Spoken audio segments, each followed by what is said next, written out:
I don't know if you've ever had these cases, Scott. I've had a handful of them. A lot of times when somebody takes off in a vehicle and they're evading in a vehicle, it's a felony. You automatically assume, well, the reason they're doing that is because there's some bigger crime being committed. They either have like some type of warrant and they don't want to go to jail, or there's something like drugs or something in the car they're not supposed to have. And that's the assumption. But we've seen plenty of cases where they just panicked because somebody got behind them and just took off for some reason. They have nothing. They have no warrants. They have no contraband. They have nothing. And then they just take off. And then you're right. They come to a stop and they're like, okay, everything's fine. But the officer doesn't know that. Yeah. And we won't know until, and quite honestly, an officer is going to say, nah, you probably got rid of something, which is whatever. Right. We don't have it now. They could have thrown something out the window during the day. And that's probably, for the most part, right? Mm-hmm. I mean, I don't know for sure. Off, it's a felony now at this point. Once they take off in a vehicle, it's going to be a felony.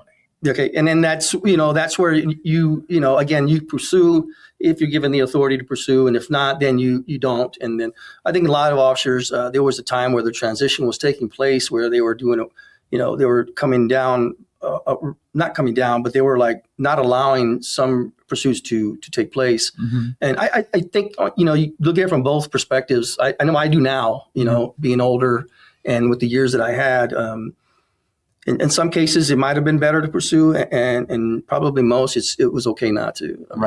Right. Yeah. Well, because most of the time in a lot of those, we were talking about when you'd pulled somebody over and they took off, whereas, so you already know who you got.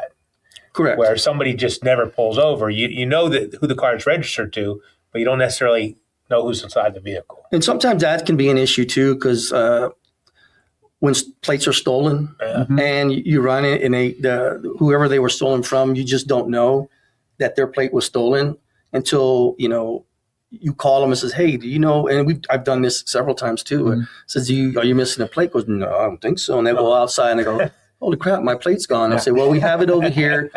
It was stolen and it's on this car now. We have the car, we have your plate. If you want, you can come to the pound and pick it up, or if you want to come by, we can release it to you, whatever the case is. Right. So, right. Yeah.